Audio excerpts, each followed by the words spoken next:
Update tayo mga bro dito sa NS150. Ayan, so bali binunot na natin ano. So, gusto ko lang videohan para doon reference sa may-ari para makita niya kung ano talaga yung laman ng makina niya. Ayan. Katunayan ba na ito yung laman, wala tayong binabago. Okay? Ayan. Gagawa na rin tayo ng basic tutorial. So kalasin muna natin mga bro ano. So dito sa pagkakalas ng NS150, meron po yung ito kasi hindi na rin tingnan mo naman, kinakamay ko pa lang yun oh. Kasi nga, gutay-gutay na ito. Nakailang overhaul na ito. Yung motor na ito. Tanggalin natin. 8. Ito, gis na yung isa. Bro, pabot ng gis dyan. Yan. Wah, hiwalay na to eh. Ay! Ay, hindi to gis boy. Yan. Dos ito eh. Yan. Gis. Yan. Ano, iba-iba na to. Oh. Kawawa. Sabi na may-ari nito mga bro, naka ano na to, nakatatlong overhaul na yata ito. Tatlo, dalawa. Nung unang overhaul, mahigit 20 mil daw yung ano. Ano. Flats ko bro. Mahigit 20 mil yung naubos dito. Pero ganito pa rin. So hindi na natin pinaandar kasi sabi ng may-ari nito, meron siyang nakuhang mga durog ang clutch nito pagka ganito. Kawawa. Ayan o, putik yan. Oh. Patay tayo niyan, boy. Putik na to. Duda ako dito sa gumawa nito ay. So dito mga bro, kapag nakalas nyo na to, tatanggal nyo lang tong ano, ali ito muna. Ito nga, bilog na rin yung ali no. Patay tayo niyan, boy. So 6mm po yan. So kung overhaul naman, kahit wag nyo nang i-timing, durug-durug na, may mga sapi na oh. Tapos ang tensioner parang haba, tapos tinatamaan na yung sleeve cap. Yan, tinan nyo mga bro nangyari dyan oh. Dahil maluwag na yung timing chain, maluwag to oh. Tapos naka-manual tensioner siya. Tinan nyo, dumidikit na yung kadena, tinatamaan na yung ito, yung sleeve cap, ayun oh. Yun ang problema dyan. Dahil sa ano, napakahaba oh. Napakahaba ng tensioner niya. Sablay nga ni. Ito mga bro, mas maganda bago nyo siya bunutin, i-timing nyo muna. So paano ba yung timing ng NS150 mga bro? Ganito, ayan o. Mayroon T kayong makikita dyan. T. Hindi kita kasi. Kita ba? Labo eh. Ayan o. T yan, T.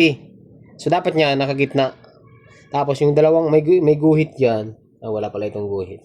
So dito na lang kayo magbase sa ano, sa T. Yung T na yan, nakagitna dapat yan. Okay? Luwag talaga oh. Tapos, gamit ko yun ng 6mm na alin dito. Tanggalin natin. Ayan, kalas napakahaba ng ano. Napakahaba ng alin. Ay, wala nyo. Tingnan nyo mga bro. Yung clearance. Napakalalim po ng clearance ito. Sira na rin yung kanyang rocker arm. Ayan, alog na oh. Ayan oh. Alog na, di ba? Tanggalin natin. So, pagka natakalas nyo yung alin, pwede na itong mahiwalay. Itong wala nyo, durog na rin pala yung ano nito. Pati yung camshaft durog na oh. Pakita ko sa inyo. So pwede natin tanggalin yung ano, yung tensioner. Kasi yung gis bro. Para mas para mas maluwag. Ayan. Hindi natin pipitin mga bro yung tensioner para makakita nyo. Ayun oh. Ginawa na ito ng remedyo. Ito yung sinasabi ko sa inyo. Hindi naman ganito dapat ito. Kawawa. Boy, ang motor mo boy. Tatlong overhaul na pero ganito ano, tumigas na oh. Durog di ba? Ito yung sinasabi ko sa inyo, boy. Durog yan boy. Ayun oh. Dapat wala yang ganito, ganito lang dapat yan. Kawawa. Nawa ko sa motor ni bro. Tapos, dito mga bro, merong alin dito. Hindi na nga alin to. Phillips screw na to eh. Kaso mga Phillips screw natin. Hindi na malapit. Dapat alin to eh. Yan. Alin niya. Pang alin bro. Alin. Pero alin talaga to. Yung manipis. Yung pinakamaliit. Ay yung ano. Hindi yan. Maliit-liit pa. Oh. Maliit pa bro. May kasunod pa ba? Patay. Sana. Maliit pa. Yun. Ito. Kasi ito mga bro. Plies bro, plies. Luwagan nyo ito mga bro ng alin. Ano? Luwagan nyo yung alin na to. Okay lang yan. Allen. Yan. Pag nalwagan nyo yung allen, mga bro, ito, pwede nyo na itong matanggal. Kasi hindi nyo matatanggal yung, hindi nyo matatanggal yung timing chain hanggat wala to. Ang problema, dito yung spark plug, bro. Kung may pangkalas ng spark plug dyan. Tanggalin nyo muna yung spark plug, mga bro, ha. Nasaan bro? Nandun sa Dito yan, sa Diyan, sa... Kalimutan ko tanggalin kanina to. Mauna muna yung spark plug, mga bro, ha. Problema nito. Ayan, durug-durug na, oh. Dito, bro, dito. Hindi na kailangan yan. Tanggalin muna natin, mga bro, ha.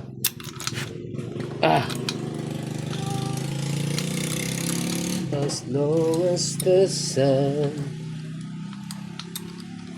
Kawawa. Parang overhaul nga mangyayari dito, ah. So, pakita ko lang muna sa inyo, mga bro, yung laman ng head. Ang haba tuloy ng video natin.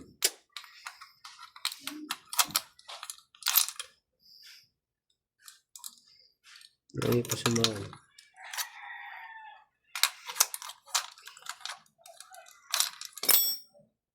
Yun. Durog na rin, oh. Okay. So, pag natanggal yung spark plug, tanggalin nyo lang to. Ayan, oh. Kalas. Diba? Oh. Ano nangyari dyan? Ang dahilan yan, yung kadena. Wala dyan sabog-sabog, oh. Kasi nga, sa sobrang ng kadena, higpit, dito yan, inaabot niya na dapat, hindi naman ito tatama. Kawawa naman, naawa ko sa motor ni bro. Gastos malala to, boy. 12, bro, 12. 12 ba yan? 3C yan, boy. Ito, 12, bro. Tanggalin natin ito, mga bro, itong 5. Sana, hindi palo straight ito, mga to. Maganda naman. Ayun, maluwag yun. Ayun, maluwag yun. Ito, mahigpit. Ito, mahigpit. Yan, ayos naman. Dadalawa lang yung maluwag. So, pagkatapos na, mga bro, ito, hindi nakalas. Dapat ito, malambot lang ito kalasin. Dahil nga sira yung camshaft, matigas yung kalasin. Ayun, oh.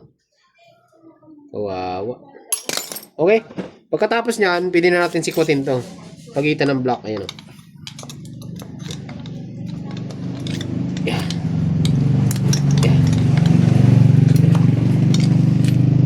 Ay, kawawa. Ginawa na nga ito. Puro gasket na nga, oh. Kawawa. Nahawa ko dito ng ni brother, ah. Ayan, oh. Tataas ng clearance. Pagkatapos nyan, wala na yung guide. Ubus na yung block nito. Tingnan nyo yung block, mga bro. Laki na tama, oh. Ayan, oh. Kita nyo yan. Ito, wala na. Putol na rin. Dapat ito, ganito kahaba yan, oh. Wala na. Naputol na to. Grabe, bro. Ano nangyari sa motor mo, ah. Ito, pwede na nyo lang sungkitin to. Yan, o. Yun. Alam nyo. Bagong luwag parang, ha? Hindi, kawawa nga yun. Yung guide, oh. Yung nangyayari sa guide, oh. Ang nipis na. Putol na. Timing chain. Wala, kalas to. Durog na to, wala na to. So, ganun lang, mga bro, yung pagkakalas ng head, yung block, tsaka yung head. Ang problema, sira yung block, sira yung cams, sira yung rocker arm, timing chain, guide, tensioner. Yung pa lang, abot na lang yun, eh. Mga 4,000 na yun. Mahigit. Ayun, matama rin, oh. Ay. Ito kasi ang original ito, 4,000. Hindi ko nagkakamali, 4,000. Ang original ito. Or 3,600, papalagay natin. Pero walang 2,000 ganito. Kung replacement, mayroon. Pero kung original na Kawasaki, wala. Ay. So, ngayon, abangan nyo, mga bro, yung sunod na video. Kalasin natin itong panggilid niya. Dito naman tayo sa gilid. Kakalasin natin to.